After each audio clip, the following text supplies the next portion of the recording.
Michael and Clara had been married for 7 years. What had begun as a passionate love story was now marked by misunderstandings and unspoken resentment.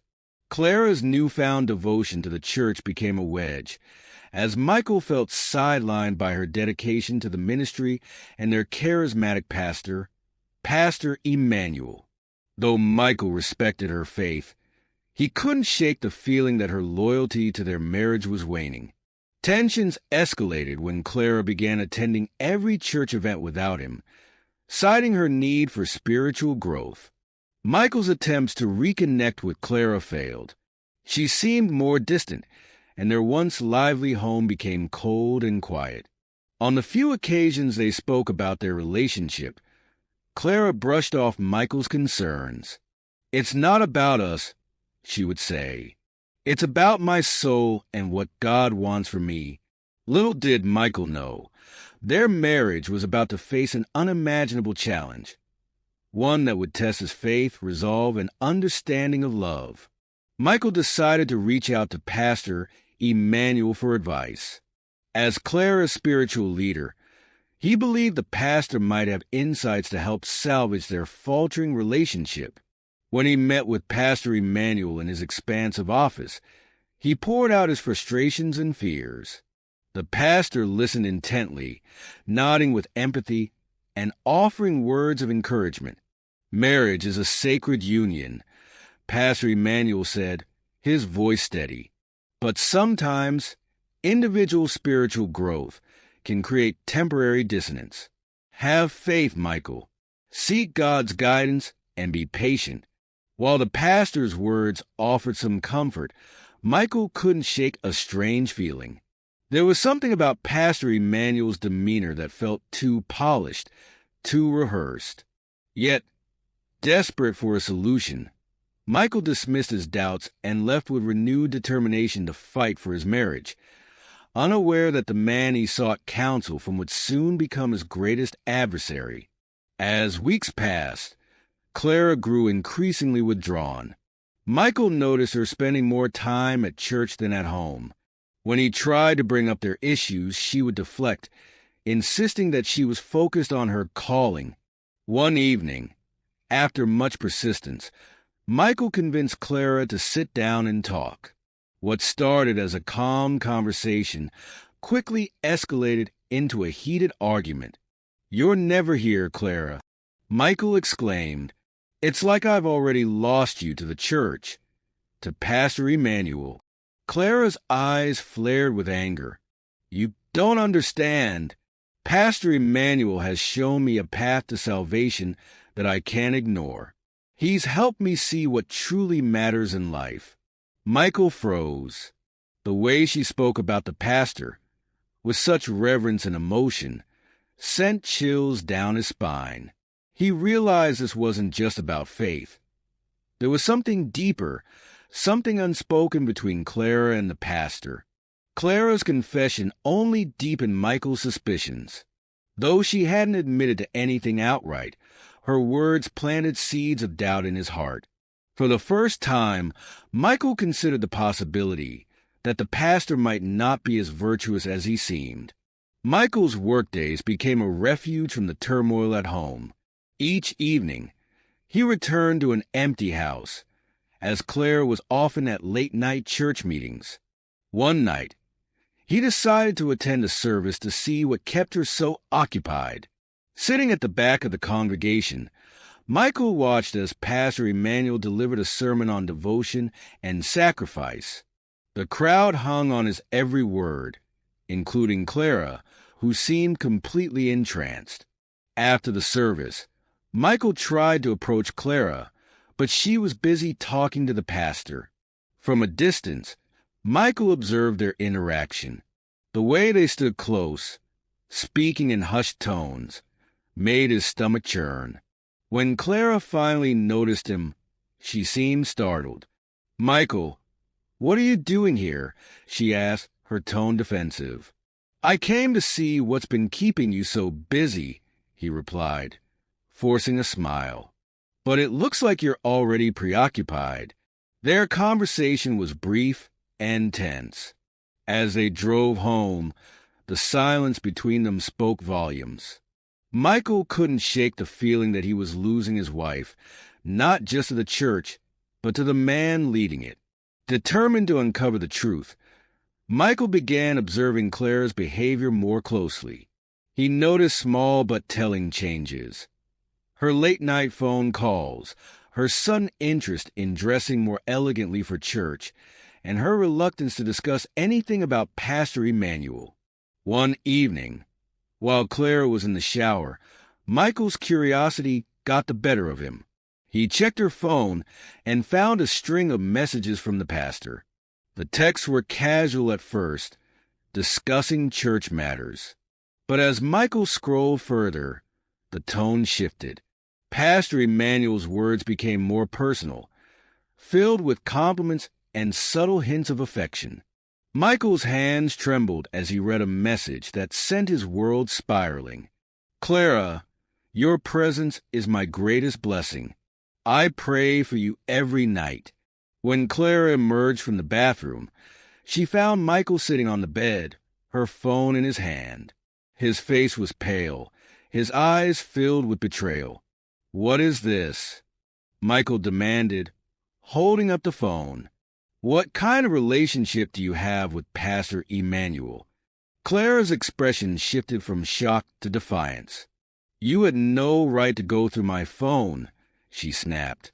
"This is between me and my spiritual guide." "Spiritual guide?" Michael's voice cracked. "This doesn't look spiritual to me." Their argument escalated into a storm of accusations and denials. For the first time, the cracks in their marriage were fully exposed. Michael knew he couldn't ignore the signs any longer. Something had to change, and fast. The next Sunday, Michael decided to confront Pastor Emmanuel directly. After the service, he waited outside the church office, his heart pounding with a mix of anger and trepidation. When the pastor emerged, Michael stepped forward. "Pastor Emmanuel, we need to talk," he said, his voice firm but controlled. The pastor's face remained calm, though his eyes betrayed a flicker of surprise. "Of course, Michael. Let's go to my office." Inside, Michael wasted no time. "I've seen the messages you've been sending to my wife. Care to explain what's going on?" Pastor Emmanuel leaned back in his chair, his expression unreadable. "Michael, I'm deeply sorry if my words have caused any misunderstanding. My only intention was to guide Clara spiritually. Spiritual guidance doesn't involve late-night texts and personal compliments." Michael shot back. "You've crossed a line." The pastor sighed, his demeanor shifting to one of regret. "I understand your concerns, and I assure you there's nothing inappropriate happening. Perhaps it would be best if Clara and I refrained from private communication for a while." Michael left the office feeling unsatisfied. While the pastor's words seemed conciliatory, his tone lacked genuine remorse. Deep down, Michael knew this wasn't the end of the matter. That evening, Michael told Clara about his confrontation with Pastor Emmanuel. Instead of apologizing or showing concern, she exploded with anger. "How dare you embarrass me like that?" Clara yelled. "Pastor Emmanuel has done nothing but support me. You're letting your insecurities ruin everything." Michael was stunned. "I'm trying to save our marriage, Clara. Can't you see what's happening here?" Clara crossed her arms, her eyes cold. "Maybe the problem isn't me or the pastor. Maybe it's you. You've never supported my spiritual journey."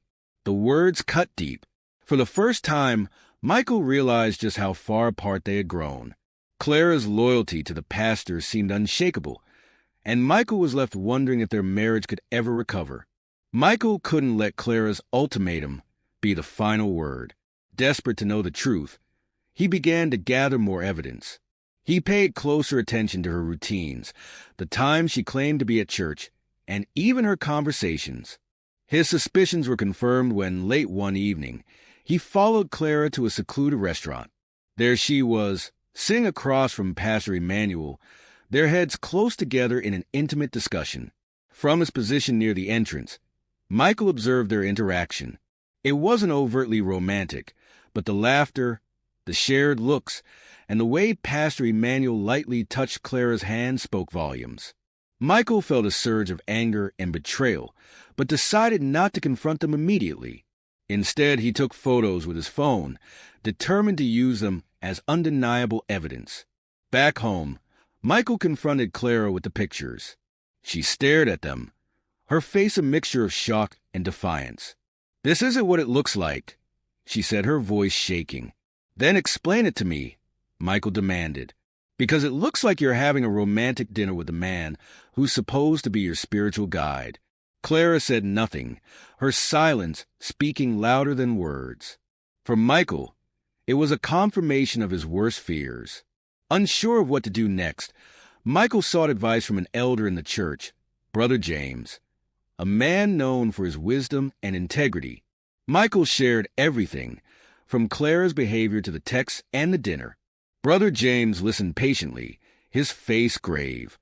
"Michael, this is a serious matter," he said.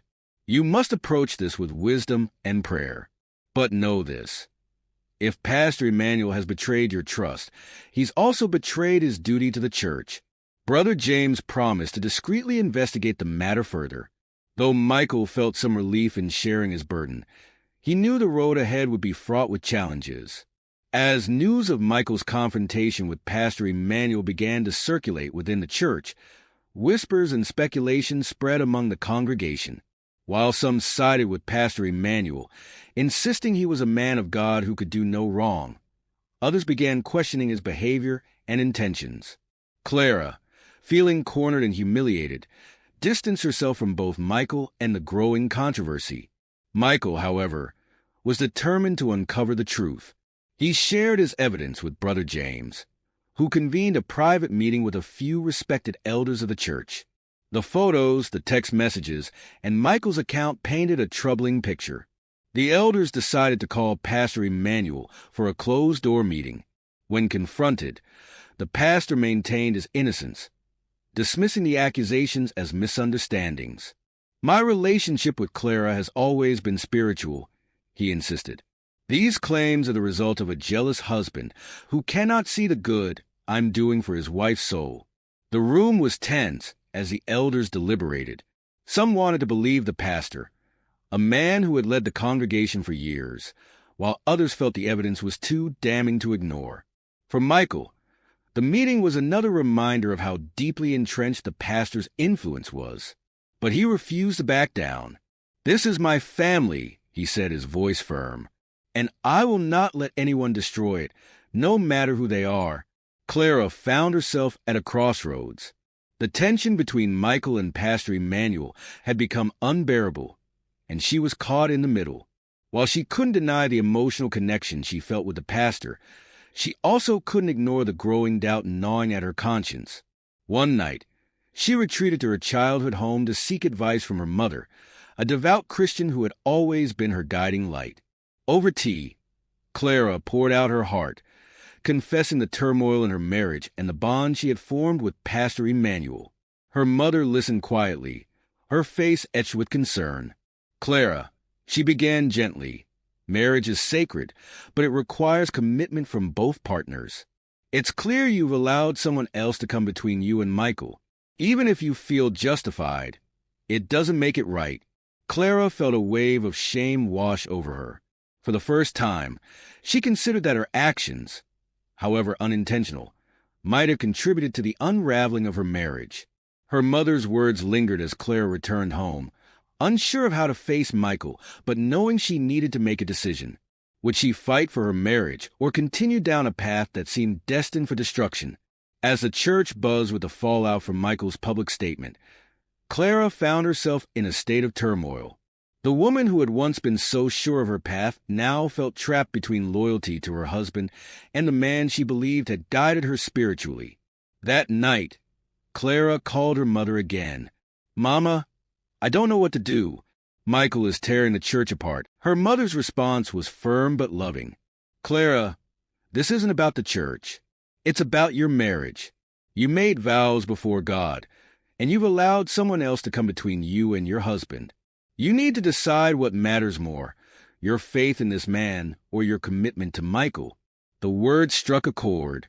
For the first time in months, Clara realized how far she had strayed from the promises she had made to Michael. The next morning, Clara asked to meet with Michael privately. They sat at the kitchen table, the tension palpable. Michael, she began, her voice trembling, I know I've hurt you, and I've let this get out of hand. I need to be honest with you, with myself, and with God. Michael looked at her, his expression guarded but hopeful. Then start with the truth, Clara. What's really been going on? Clara took a deep breath, knowing that her next words would determine the fate of their marriage. Clara's world had been turned upside down. The once clear path of her spiritual journey now felt murky, clouded by doubt, guilt, and the undeniable strain on her marriage. One evening, she visited her childhood home to seek advice from her mother.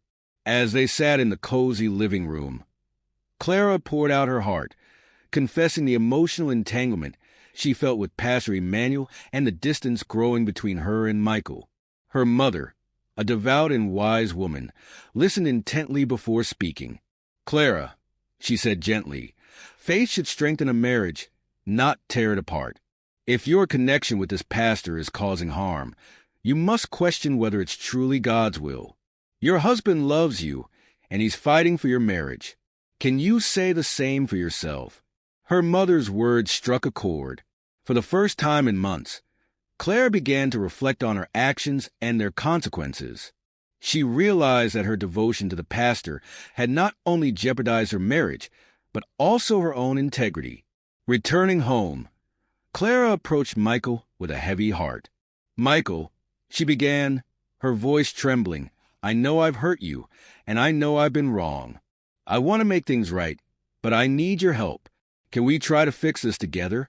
Michael looked at her, his expression a mix of relief and caution. If we're going to fix this, Clara, it has to start with honesty. No more secrets. Clara nodded, knowing the road ahead would be challenging, but determined to reclaim the love they once shared.